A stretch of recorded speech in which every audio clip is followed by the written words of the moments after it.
फटे हुए खेमों के अंदर जम्मू कश्मीर के भद्रवा के जलजला मुतासरीन हैरान हैं कि इन्हें दोबारा घर कब मिलेगा।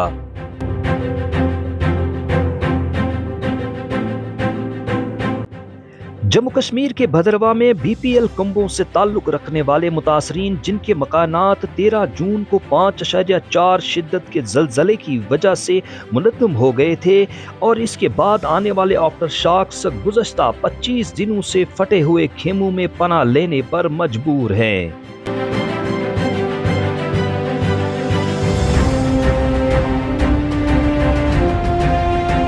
बरसात के मौसम में इन खेमों में रहना बहुत मुश्किल और रेंगने वाले जानवरों के मुसलसल खतरे के बाइस मुतासरीन आरजी रिहाइश गाह से बाहर निकलने के लिए बेचैन हैं, जहां वो सांप, बिच्छू और दीगर रेंगने वाले जानवरों के साथ सो रहे हैं।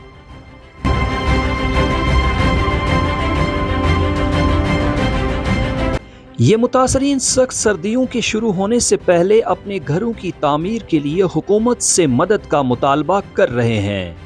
तो मैंने 48 साल की कमाई, सारी ज़िंदगी की कमाई मकान पे लगाई थी। खेमों की कमी जलजला मुतासरीन के लिए इंतजामिया के रद्द अमल के खिलाफ शिकायत में से एक है।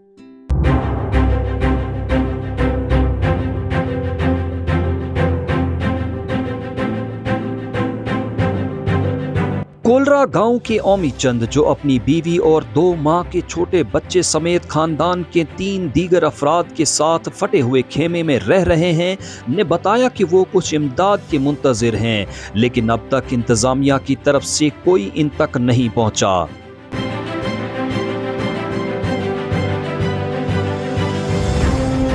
दरियासना डीसी डोडा विशेष पॉल महाजन ने कहा कि महकमा रेवेन्यू ने जलजला मुतासरीन की तस्दीक मुकम्मल कर ली है और इन सभी को PMAY या डिजास्टर मैनेजमेंट फंड्स के तहत राहत मिलेगी।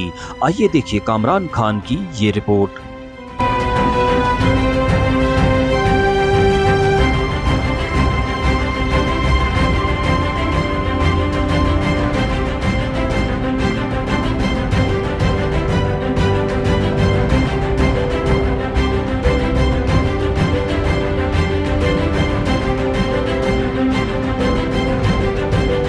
मेरा नाम ओमी चंद है।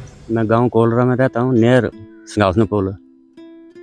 तो 13 तारीख को जलजला आया, उसकी वजह से हमारा मकान सारा फट गया, दीवारें निकल गई 4 तरफ से। उसके बाद फिर 2 दिन झटके आए तो सारा गिर गया,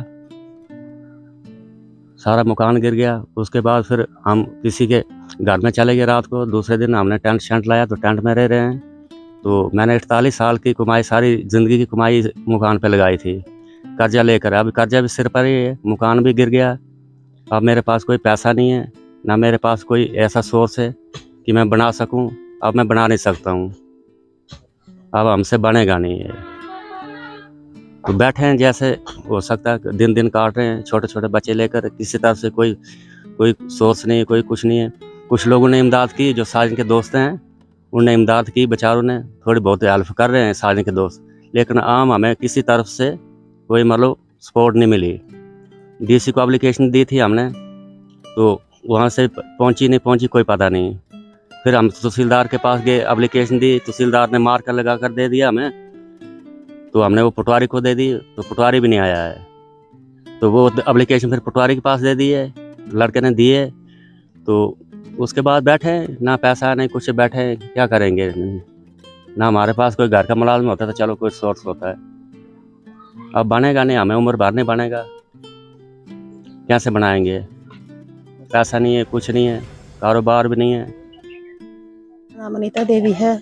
13 तारीख को जो भूकंप का झटका आया उससे हमारा मकान क्रैक हो गया। छोटे छोटे बच्चे अंदर थे, एक 5 महीने की बच्ची थी, एक 3 साल का बच्चा और बहू अंदर थे।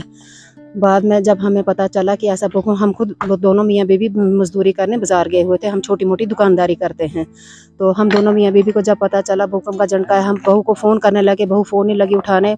हमें टेंशन हो गई कि कहीं बहू नीचे तो नहीं आ गई या क्या हो गया। लेकिन हम साई आके बहू और बेटी को बाहर निकाल कर ले गए थे। उसके बाद जब हम घर पहुँचे तो घर की हालात देख के तो हमारा तो जैसे कि आसमान सर पे गिर गया, जैसे हमारा क्या, जैसे कोई किसी का इतना बड़ा हादसा हो गया कि अब हमसे ये बिल्कुल उम्मीद नहीं थी, कि मुझे ये उम्मीद नहीं थी कि हम मुझसे मेरे साथ ये हादसा भी हो सकता है। उसके बाद क्या होता है कि मेलेदार आए, इधर उधर से आए, बहू बच्चे को ले गए, फिर ऐसा भूकंप के झटके और आने लगे, गिरते गिरते मकान टोटली गिर गया। बाद में मेलेदार आए, हमसाए आए, उन्होंने हमारा थोड़ा थोड़ा सामान निकालते सारा सामान उन्होंने अपने अपने घरों में सेट किया। उसके बाद क्या होता है कि जब उसके बाद हमने फिर टेंट लाया कहीं से, मेरे बेटे के दोस्त हैं उन्होंने टेंट दिया, हमने टेंट लगाया, टेंट में आजकल हम टेंट में रह रहे हैं। मेरी यही गुजारिश है कि आगे बर्फबारी आनी है, सर्दियां होनी है, सर ढकने के लिए हमें छत बन जाए तो वही ठीक है। मैंने प्रधानमंत्री आवास योजना का फार्म भी भरा हुआ है। मैं चाहती हूँ, मेरी यही रिक्वेस्ट है, यही गुजारिश है कि जितनी जल्दी हो सके हमें वो प्रधानमंत्री योजना का पैसा मिल जाए तो हम अपना सर ढकने के लिए छत बना लें। मेरा नाम साजन कुमार है। अभी आप सबको पता है यहाँ पे जो भूचाल हुआ था, यहाँ पे मेरा घर गिर गया था, सबको पता है इस चीज़ का।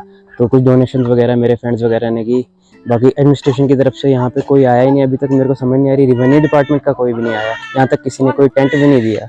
ये टेंट जो है ये भी मैं किसी से लेके आया हूँ। तो अभी यहाँ देख सकते हैं आप, कीड़े मकोड़े, सांप, कितनी बुरी हालत है घर की। कैसे रहना है यहाँ पे बच्चों के साथ। पीएम आवास योजना में फार्म भरा है, वो भी अब 4 महीने भी लग सकते हैं, 6 महीने भी लग सकते हैं वहाँ पे। तो 4 महीने तक यहाँ पे मौसम कैसा हो जाएगा भद्रवाह का, सर्दियाँ आ जाएंगी। तो एक इमीडिएट जो है रिलीफ पहुंचाने के लिए गवर्नमेंट के पास एक रहता है रिलीफ, गवर्नमेंट ने रिलीफ, डीसी डोडा ने रिलीफ पहुँचाना होता है तो कम से कम टेंट तो दे दिया होता है। अभी तक यहाँ पे आया ही कोई भी नहीं आया। मैं आपको एक चीज़ बताना चाहता हूँ कि अर्थक्वेक के जो विक्टिम्स हैं उनका एक असेसमेंट रेवेन्यू डिपार्टमेंट के थ्रू भी कराया जा रहा है और उनके रिलीफ केसेस भी बनाए जा रहे हैं। अब you will either get a benefit under PMAY और the relief for which you are eligible. जैसे आप कह रहे हैं कि PMAY के कुछ केसेस हैं जहाँ पे BPL फैमिलीज के लोगों के घर गिर गए हैं।